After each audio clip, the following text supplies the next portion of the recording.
been doing pageants probably since I was about 19. So I learned at an early age that this is a business. It's the industry, just like anything else.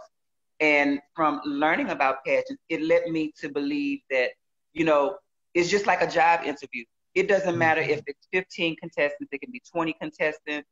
Those judges are looking for the person that they feel is going to represent them best. And sometimes you haven't worked your name up to that. So sometimes it's like, even now today, there's many pageants that you'll go in and you may be good, but it doesn't mean you're the best. And so sometimes people are just going to overlook you. Everyone, that's why I feel like they have like certain sororities or fraternities. Sometimes you just don't belong. And it's not that you're not good enough, but everything doesn't fit everybody. Sometimes they're looking for a specific aesthetic when it comes to pageantry and certain looks.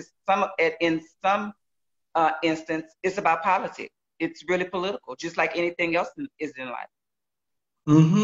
Now, do you think that your road to pageantry, is that the only goal you're trying to achieve? Is that how you make a living right now? Well, no, honestly, I've always been kind of career driven and goal oriented. I set myself up a very long time ago. I'm actually an insurance agent for Allstate. I've been with them for about 2 years.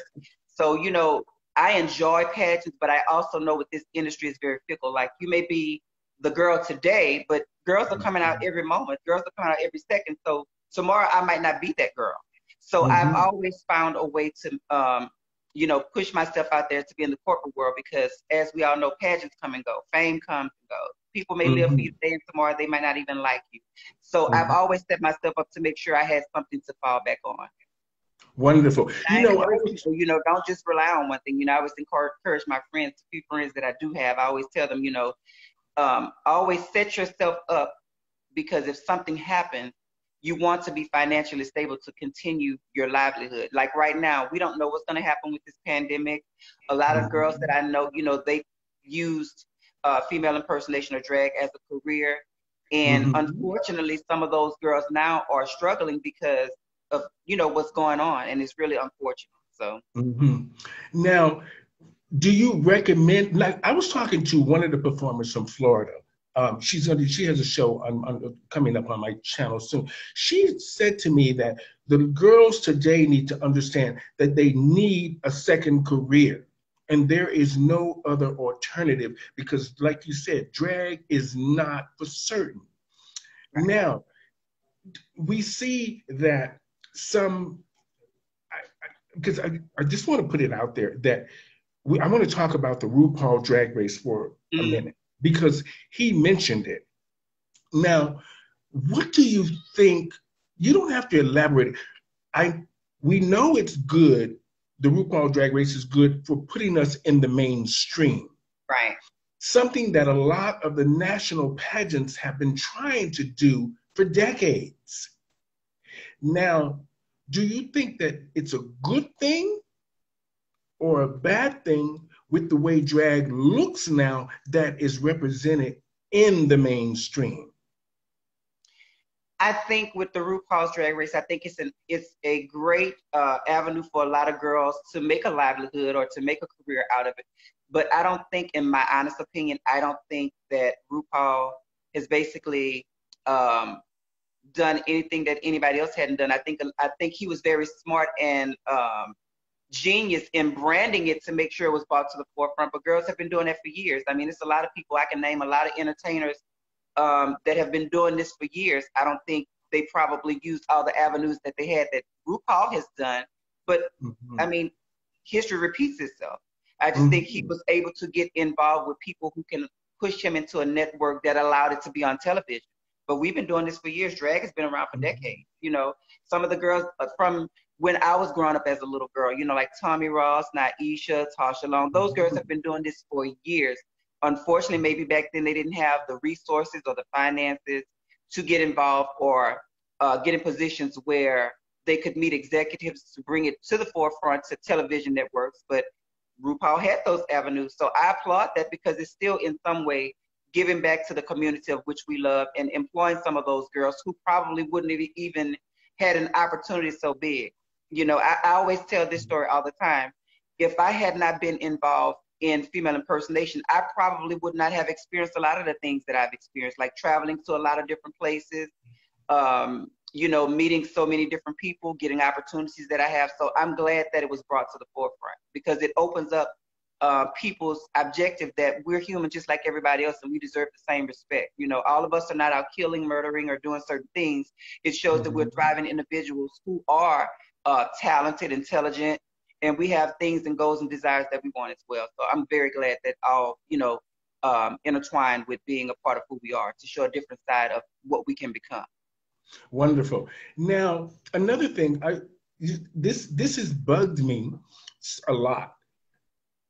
Pageants in general are focused in the South, even though there's a lot of pageants in the Midwest and all of that. Those girls seem to always get passed up for girls from Texas, Florida, New York, you know, places that you think a lot of the female impersonators who want to be in the business would gravitate towards those cities. Why is it that you think Chicago, Texas, and Florida have the biggest pageants and the other cities, which are so close to them, and they constantly don't get any recognition? I never hear anything about Iowa, Oklahoma, Kansas, all these places around there, North Dakota, South Dakota. You don't hear anything from a lot of the Midwest states. You hear very little even from Louisiana or Mississippi, but you do hear about Jacksonville for other reasons. Yeah. Now, what is it that you think the girls in the Midwest are missing? Why is it? I think a lot of it, to me, and this is just me speaking, I've held several national titles, and I think for me, it's all about the representation. A lot of times people are intimidated by what they really don't understand. It's like if you don't, because I'm the type of person, I don't care where you're from. If I feel that I want to talk to you, I'm going to talk to you. I'm a very approachable person, so I can be anywhere. And like right now, I'm Miss Western Classic, and I'm also Miss Heavenly. So if I see somebody that I know that does female impersonation and they do pageants, but I've never seen them compete in any pageants that I've competed in, then those are the girls that I'm targeting because these are people that I feel like a lot of people don't target and they already feel like they don't have a chance. So those are the girls that I'm looking for because I want to build those relationships and possibly go places that I've never been.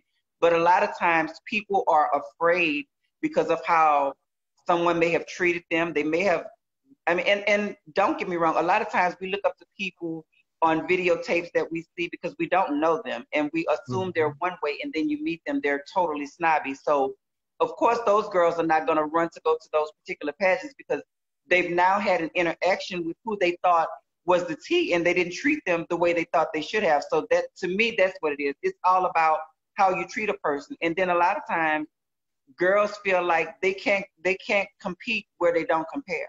You know what I'm saying? If that makes sense. So, I understand. Because it goes back to that thing of self-doubt. Well, if such and such look a certain way and, oh, I don't look like that, so I'm not going to go. But it's all about grooming yourself. You have to, you know, you have to study. If you want to be it, you have to study. You have to do the homework. And then sometimes I feel like it's okay if you don't understand. It's still okay for you as a person to reach out to the people you want to be a part of. Because if you don't ask them, I mean, somebody has to make the communication or the first step. You know what I mean? Yeah. Now, entering pageants, you would really think that the girls are looking for opportunity. But like you just said, that the girls are more about fitting in and looking a certain way. So that means that they're really willing to risk their livelihood to just really fit in and not get the real opportunity for maybe making more money, making connections, buying themselves a house, looking for opportunity that can benefit them instead of aesthetically looking for validation. Now, do you think pageants are relevant? do you think they're really relevant? And is there anything